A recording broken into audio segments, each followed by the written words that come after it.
नमस्कार दोस्तों, स्वागत है आपका स्टॉक मार्केट एसटीवी चैनल पर। आज हम बात करने वाले हैं इंटीग्रेटेड इंडस्ट्रीज लिमिटेड के बारे में, जिसे बीएसई पर 531889 और आईएनटीईसी के नाम से जाना जाता है।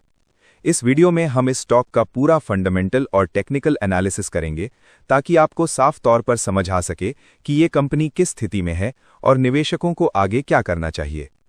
इंटीग्रेटेड इंडस्ट्रीज लिमिटेड एक भारतीय कंपनी है जिसका मौजूदा फोकस फूड और एफएमसीजी से जुड़े बिजनेस पर है। कंपनी ऑर्गेनिक और inorganic food products, bakery products और प्रोसेस्ड फूड की ट्रेडिंग और डिस्ट्रीब्यूशन में काम करती है। पहले कंपनी का बिजनेस मॉडल अलग था, लेकिन पिछले कुछ वर्षों में इसने अपने बिजनेस को ट्रांसफॉर्म करके फूड सेक्टर पर फोकस किया है, जो एक डिफेंसिव और ग्रोथ ओरिएंटेड सेक्टर माना जाता है। अगर हम इसके मौजूदा शेयर प्राइस की बात करें तो स्टॉक लगभग 36 से 37 रुपए के आसपास ट्रेड कर रहा है। कंपनी का मार्केट कैप लगभग 800 से 900 करोड़ रुपए के बीच है, जो इसे स्मॉल कैप कैटेगरी में रखता है। 52 वीक हाई लगभग 39 रुपए के आसपास रहा है, जबकि 52 वीक लो लगभग 17 रुपए के पास का है, जिससे ये साफ दिखता है कि पिछले एक साल में स्टॉक ने अच्छा रिकवरी और अप मूव दिखाया है।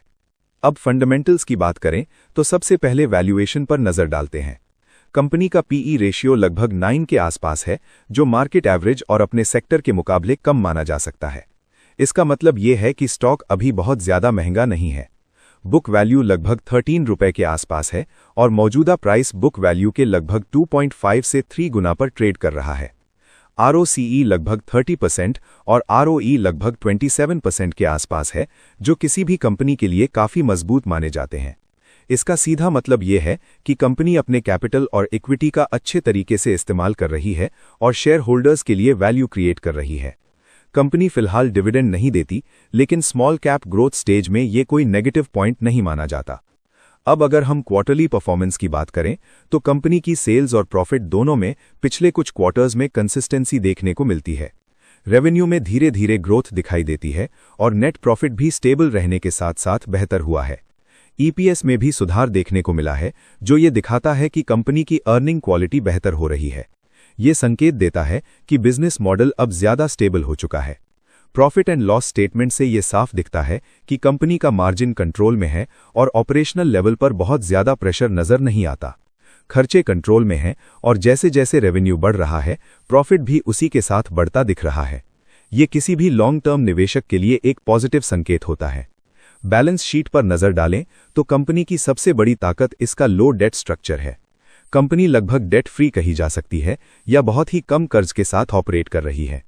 इक्विटी और रिजर्व्स लगातार बढ़ रहे हैं, जो ये दिखाता है कि कंपनी अपने प्रॉफिट को बिजनेस में दोबारा निवेश कर रही है। एसेट्स और वर्किंग कैपिटल की स्थिति भी ठीक ठाक दिखाई देती है, जिससे कंपनी की फाइनेंशियल स्टेबिलिटी मजबूत मानी जा सकती है। अब शेयर होल्डिंग पैटर्न की बात करें तो प्रमोटर्स की हिस्सेदारी लगभग 53 से 54% के आसपास है, जो एक हेल्दी प्रमोटर होल्डिंग मानी जाती है।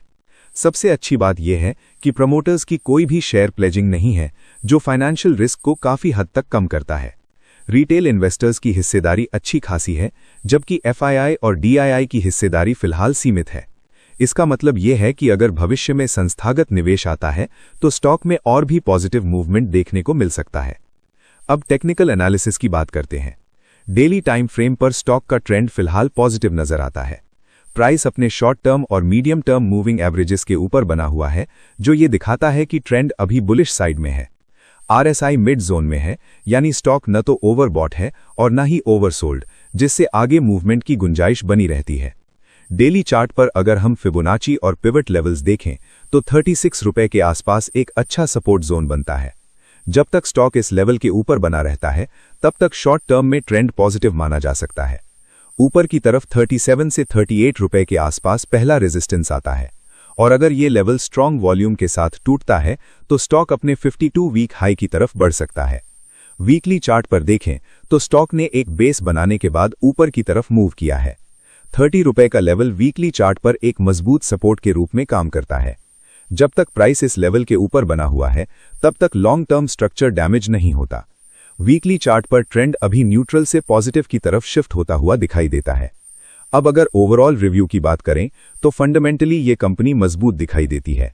लो पीई, हाई आरओई और आरओसीई कम कर्ज और स्टेबल प्रॉफिट ग्रोथ इसे एक अच्छी फंडामेंटल स्टोरी बनाते हैं। टेक्निकल चार्ट्स भी फिलहाल सपोर्टिव हैं, खासकर डेली टाइम फ्रेम पर। जो निवेशक इस स्टॉक में नया एंट्री लेना चाहते हैं, उनके लिए सलाह यही रहेगी कि सीधे भागने के बजाय सपोर्ट के आसपास या कंफर्मेशन के बाद एंट्री करें। जो निवेशक पहले से इस स्टॉक में होल्ड कर रहे हैं, वे तब तक बने रह सकते हैं जब तक स्टॉक अपने मेजर सपोर्ट लेवल्स के ऊपर ट्रेड करता रहे। नीचे की तरफ सपोर्ट टूटने पर रिस्क मैनेजमेंट जरूरी है। अंत में ये याद रखना बहुत जरूरी है कि ये वीडियो सिर्फ एजुकेशनल उद्देश्य के लिए है। किसी भी स्टॉक में निवेश करने से पहले अपनी खुद की रिसर्च करें या अपने फाइनेंशियल एडवाइजर से सलाह लें। अगर आपको ये एनालिसिस उपयोगी लगा हो तो वीडियो को लाइक करें, अपने विचार कमेंट में लिखें, चैनल को सब्सक्राइब करें और इस वीडियो को अपने दोस्तों के साथ शेयर करें। धन्यवाद और मिलते हैं अगले स्टॉक एनालिसिस के साथ।